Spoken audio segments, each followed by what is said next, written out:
I want you to listen to this story the way it deserves to be heard, slowly, without rushing. Because this is not a story about winning quickly.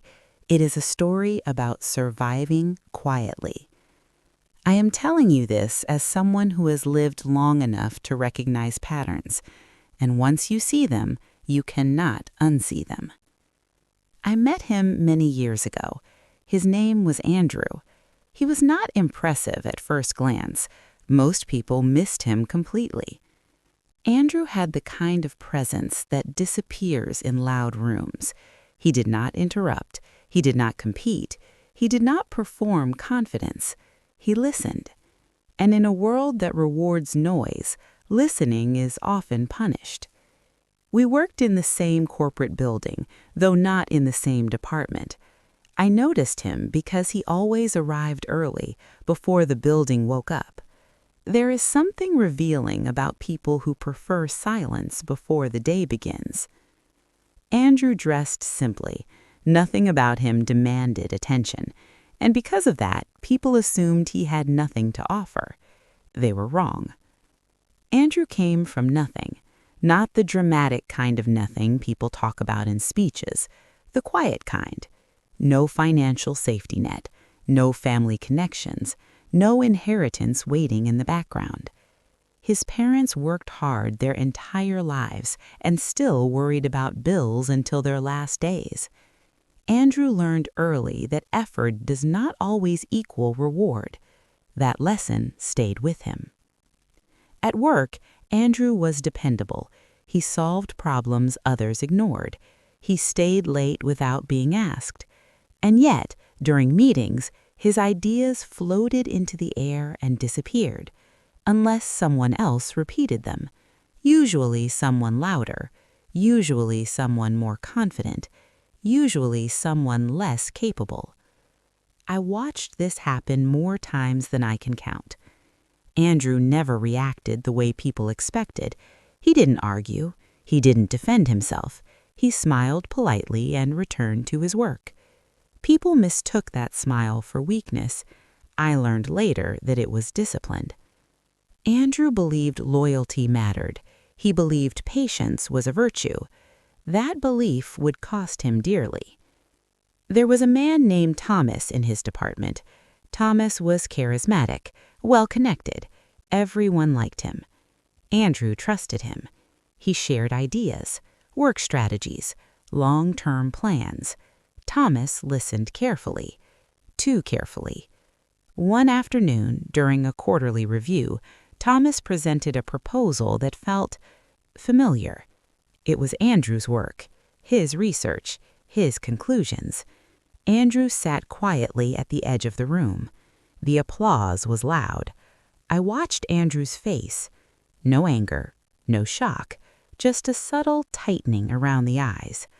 Later that day, I found him in the break room. I asked him why he didn't say anything. He looked at me and said something I will never forget. Because I just learned something important. That was the moment Andrew stopped confusing kindness with trust. But work betrayal was only the beginning. Andrew's personal life was no safer. He had been married for 7 years. His wife, Claire, admired his stability. At least she said she did. But admiration often has conditions. When Andrew's company downsized and he lost his job, the atmosphere at home changed. Not suddenly, gradually. Conversations shortened, silences stretched longer. Support turned into concern. Concern turned into disappointment. One evening, Claire finally said what had been growing between them. "I need more certainty," she said. "I can't live on potential." She didn't say it cruelly. She didn't have to. Andrew understood something many people learn too late. Not everyone can love you when you are unfinished. When Claire left, Andrew didn't fight. He packed his things quietly. He moved into a small apartment with nothing but essentials. Most people saw that moment as failure. Andrew saw it as clarity. Those months were the hardest. No job, no marriage, no applause. just silence. Andrew worked nights in a distribution warehouse. During the day, he studied operations, logistics, financial systems. He failed more times than he succeeded, but he kept going. What people don't understand about rebuilding is that it is boring. There is nothing glamorous about it. It is repetition, discipline, loneliness. Years passed. Andrew disappeared from most people's lives, and that disappearance was intentional. He accepted short-term contracts, low pay, high responsibility. He delivered results quietly, and when companies stabilized, they replaced him, again and again. Each time, Andrew thanked them and moved on. I once asked him how he stayed calm. He said, "Because anger keeps you tied to places you should leave." Then something changed. Andrew started his own consulting firm in his 40s, not because he dreamed of it, because he had learned enough to know exactly what not to do. He worked differently, slowly, deliberately. Clients came cautiously at first, then steadily. Trust grew, and trust, once earned, compounds.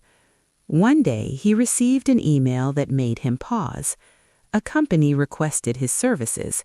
The name was familiar, very familiar. It was the same company that once overlooked him, the same place where his work had been taken without acknowledgement. Andrew stared at the screen for a long time. Then he replied. This is where the story begins to turn, not loudly, not dramatically. Life rarely does. Andrew did not follow what happened at the company after he left, not because he was pretending not to care, but because he genuinely no longer needed to. There comes a point in life when curiosity turns into closure. Andrew had reached that point quietly. His days settled into a rhythm that felt unfamiliar at first. Mornings were calm, work was focused, evenings were no longer filled with anxiety or second-guessing. Success did not arrive as a sudden explosion, it arrived like a steady tide. Clients trusted him not because he promised miracles, but because he never exaggerated. He spoke carefully. He delivered exactly what he said he would. Over time, his name began to circulate in rooms he had never been invited into before. Not loudly, not dramatically, just consistently. I once asked Andrew if he ever thought about how differently things could have gone. He smiled and said, "If they had treated me better back then, I might never have left." That answer stayed with me. Sometimes rejection is not a wall, it is a direction. Andrew moved to a quieter neighborhood, not because he wanted to hide, but because he valued peace more than appearance. He bought a modest home, nothing extravagant, enough. He traveled occasionally, always alone. He said solitude helped him hear his own thoughts again. One evening, while sitting outside as the light faded, Andrew told me something I wish more people understood earlier in life. Most people think success will heal the wounds, he said, but success only removes noise. Healing comes from knowing you survived without becoming bitter. That was the difference. Andrew had not hardened, he had clarified. Years later, I heard through others that Thomas struggled to find work after the layoffs, that the manager who once dismissed Andrew retired quietly under pressure. Andrew never asked for details. When I mentioned it once, he said, "I don't need proof anymore. I trust time." And time, as always, had done its work thoroughly. The last time I saw Andrew, he was older, not tired, just complete. He stood differently now, not straighter, just lighter. Before we parted, he said one last thing that felt like the quiet conclusion to a very long chapter. "Some people wait their whole life for an apology," he said. "I waited long enough to stop needing one." And that, more than any revenge, was the ending life chose for him. Some stories are not meant to be told loudly. They are meant to be lived fully and remembered quietly. Andrew never talked about himself as a successful man. If anything, he avoided that word. Success, he believed, was something people talked about when they were still chasing it. What Andrew valued more was stability. Not financial stability alone, but emotional stability, the rare kind that comes when you are no longer trying to prove anything to anyone. As the years passed, his life grew quieter in ways that mattered.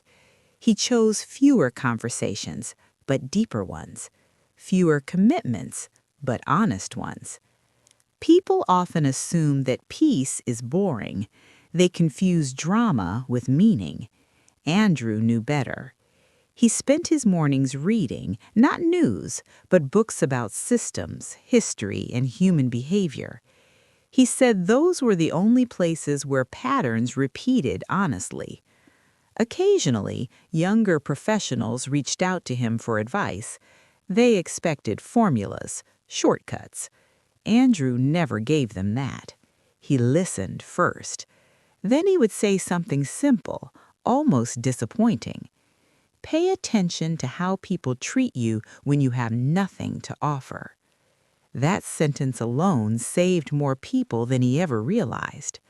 One afternoon, years after everything had settled, Andrew received a message from someone he had not expected to hear from again. It was Thomas, the same man who had once taken credit for Andrew's work. The message was short, carefully written. Thomas asked if they could talk. Andrew stared at the screen for a long time, not because he felt anger, but because he felt nothing. That realization mattered. He agreed to meet, not out of obligation, out of curiosity. They met at a quiet cafe, neutral ground. Thomas looked older than Andrew remembered, not physically, but internally. There was a heaviness about him that Andrew recognized immediately. Regret has a posture. They spoke politely at first, about weather, about time. Then Thomas said what he had clearly rehearsed. "I owe you an apology." Andrew did not respond right away. He waited. Silence has a way of revealing whether words are sincere or simply uncomfortable. Thomas continued. "I built my career on shortcuts," he said, "and eventually they caught up to me." Andrew listened. He did not interrupt. He did not correct. When Thomas finished, Andrew said something unexpected. "I don't need an apology," he said calmly. "I needed distance, and I already took it." That sentence alone saved more people than he ever realized. When Thomas finished, Andrew said something unexpected. "I don't need an apology," he said calmly. "I needed distance, and I already took it." That was the truth. They finished their coffee. They did not become friends. They did not stay in touch. Some conversations exist only to close doors gently. Andrew left feeling lighter, not because he had forgiven, but because he had confirmed something important. He had moved on.